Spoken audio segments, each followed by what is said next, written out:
ce jour dédié pour la leçon de l'âme de Nelly Batouna Zochana Levracha. Une histoire encore que de ce Rav qui monte en Israël, qui monte, qui est en train de monter.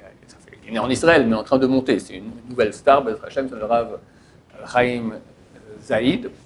Il raconte qu'une fois il était dans le bus. Et le conducteur du bus était super nerveux. Et tous les gens qui rentraient dans le bus, ils avaient droit à des cris, des réprimandes, des insultes, etc. Et les gens du bus commencent à avoir marre. Chaque fois qu'il y a un nouveau comme ça, c'est de nouveau toute une histoire. Ils ont dit, on va se plaindre, on prend vos coordonnées, etc. Tout le monde est en train de discuter, et lui il continue à crier, etc. Ah, lui, le Rav Saïd, ça a beaucoup embêté. C'est quoi cette histoire-là? C'est entre nous. Alors, t'es allé voir tous les gens du public. Calmez. Sûrement le pauvre, il va avoir un problème, etc. Ouais, il faut faire un kavsrout. Il faut juger de façon positive. Peut-être que le pauvre, il a un problème. Peut-être que son fils est malade, il est à l'hôpital, il ne sait pas quoi faire. Il est très nerveux. Et à cause de ça, calmons-nous. Peut-être si on juge son prochain de façon favorable, Dieu nous juge aussi de façon favorable. Bon, Hachim a convaincu le public, il s'est calmé, pas très content, mais il s'est calmé quand même. Le conducteur, il voit que le rabbin passe comme ça de l'un à l'autre. Qu'est-ce que tu leur as dit? Il leur dit, écoute, ça ne sert à rien de faire des plaintes, de crier dessus. Je leur dis qu'il fasse du kafsrout, que peut-être tu as un problème. Quel problème? Moi, j'aurais dit que peut-être tu as un fils qui est rentré à l'hôpital. Tu as tout à fait raison. Ce matin, mon fils est rentré à l'hôpital et parce que je deviens fou, je ne peux pas me concentrer, je suis énervé contre tout le monde, je ne sais pas quoi faire de moi-même, c'est terrible. Le rabbin a entendu ça, vous avez entendu, mesdames, messieurs, son fils est à l'hôpital, venez en faire Télim. Et tout, le but c'est de faire Télim pour le gosse. Il arrive en ville là-bas, là. Il appelle sa femme, il dit, Baruch Hashem, ça a changé, tout va bien, il le sort de l'hôpital, Bezrat Hashem. Combien on gagne à faire du kavsrout? On est des nuls, je me dis moi en premier. Je raconte une histoire terrible. C'est écrit que lorsque le temple a été détruit, il y avait une grande ville, patronne de Jérusalem, qui s'appelait Bétar. Il y avait là-bas 4 millions d'habitants, énorme. Et elle a été détruite par les Romains, plus tard. C'était un des grands épisodes de massacre du peuple juif terrible. La Gemara dans Yerushalmi, elle dit, pourquoi est-ce que Bétar a été détruite comme ça? Parce que quand le temple a été détruit, ils ont allumé des bougies, ils ont fait la fête. Ils étaient contents. Pourquoi? Il y avait la concurrence entre les gens de Jérusalem et Bétar. À Jérusalem, les gens de Bétar, on les prenait pour des nuls. Ah, t'es un Bétari, toi, un fou, d'accord, un idiot. Et c'est connu que les gens de Jérusalem étaient extrêmement sages à l'époque.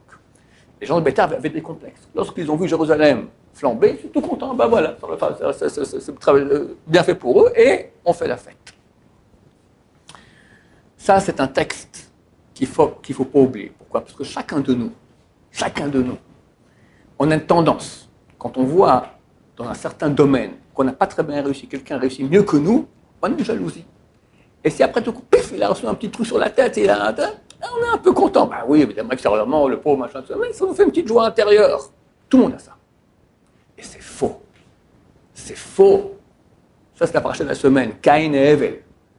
Caïn voit que son sacrifice n'est pas reçu, celui de Hevel est reçu. Alors il dit la réaction idiote que chacun de nous a. Pourquoi lui et pas moi? Et ça, chacun de nous, on l'a. La Torah commence par ça, par cette bataille-là. Cette bataille, c'était la première guerre mondiale du monde. Un quart de l'humanité. La vérité, c'est 1/7 de l'humanité, parce qu'il y avait 2 sœurs, 3 sœurs en plus. Mais en tout cas, une grande partie de l'humanité est partie dans cette grande guerre. Pourquoi? Pourquoi lui et pas moi?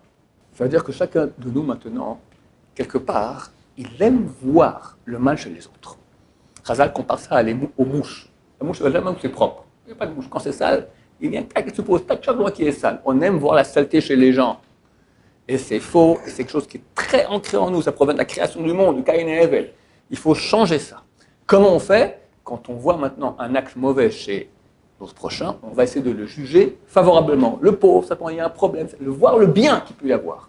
C'est un acte obligatoire. Si on voit quelqu'un de cachère et il fait un acte, on peut le juger de façon égale, en bien ou en mal, on est obligé par la Torah, mais ça c'est de Roaïta, Betzedek tishpot amitecha, c'est de la Torah, comme Lulav, comme Shofar, de la Torah, de le juger favorablement. Si ça penche plus du côté négatif, du genre, c'est l'élève qui veut toujours rentrer à la prière le matin, est super paresseux, et ce matin, encore une fois, il revient en retard. Alors moi, je peux penser deux solutions. Ou il est vraiment paresseux.